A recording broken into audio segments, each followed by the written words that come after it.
जी की शिवसेना और कांग्रेस वो भी अलग हो गए। और ये तय मानिए कि बंगाल के चुनाव में तृणमूल कांग्रेस को कोई सीट नहीं देने जा रही है। और तमिलनाडु के चुनाव में डीएमके, जो उनकी सबसे बड़ी सहयोगी दल है, जो मशहूर है इरेडिकेशन ऑफ सनातन धर्म यानी हिंदू धर्म को समूल नाश करने के संकल्प के लिए, वो 239 में से 1/4 सीट भी नहीं देने जा रही। मतलब आम बोलचाल की भाषा में कहें कि रुपए में चवन्नी कहते हैं ना, तो वो चवन्नी लायक हैसियत भी कांग्रेस की नहीं समझने जा रही है। और उत्तर प्रदेश की सबसे मुख्य विपक्षी दल समाजवादी पार्टी, मुझे लगता है उनके अरमानों पर जो गाज गिरी है बृहन मुंबई म्युनिसिपल कॉर्पोरेशन के चुनावों में, वो भी अपने आप में सोचने के लिए बाध्य करती है। समाजवादी पार्टी केवल 1 सीट जीत पाई है। भारतीय जनता पार्टी का पहली बार मुंबई में मेयर बनने जा रहा है।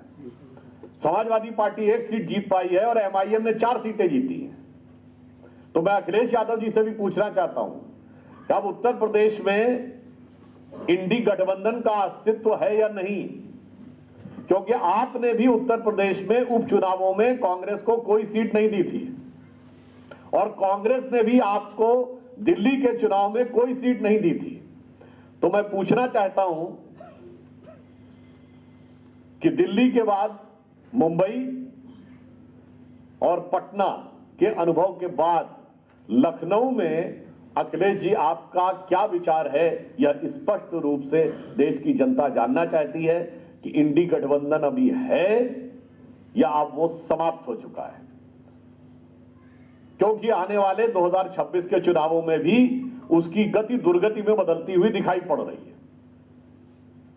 और अब इन विपक्षी दलों को इस तथाकथित इंडी गठबंधन के नाम पर देश की जनता को मूर्ख बनाने का भ्रामक प्रचार छोड़ देना चाहिए। और एसआईआर को लेकर अखिलेश जी के स्वयं के बयान बड़े विचित्र और विडंबनापूर्ण हैं। जब उनको कभी यह लगता है कि उनके वोटर जुड़ गए हैं एसआईआर में, तो वो बड़े खुश हो जाते हैं और वो कहते हैं भाजपा के वोटर कट गए हैं। फिर उन्हें लगने लगता नहीं, अब उनके वोट कट रहे हैं और भाजपा के वोट जुड़ रहे हैं। तो मैं उनसे पूछना चाहता हूं कि भाई साहब, कटे में भी आप हैं और जुड़े में भी आप हैं। ये समझ ही नहीं आ रहा है कि कहां खड़े आप हैं। तो इसलिए आज देश की जनता बहुत स्पष्ट रूप से देख चुकी है कि 2 विकल्पों के बीच में चुनाव है। एक, श्री नरेंद्र मोदी जी के नेतृत्व में सामाजिक समरसता, सौहार्द, सांस्कृतिक गौरव के साथ विकास के पथ पर बढ़ता हुआ एक भारत श्रेष्ठ भारत का विकल्प, और दूसरी तरफ वर्ग और प्रांत में बटा हुआ, उत्तर और दक्षिण में बटा हुआ, जातियों में बटा हुआ और आपस में लड़ते हुए गठबंधन के हाथ में भारत तेरे टुकड़े होंगे इंशाअल्लाह के समर्थन करने वाले और ऐसे लोगों को भटके नौजवान कहने वाले लोगों का एक बिखरा हुआ विकल्प। तो आज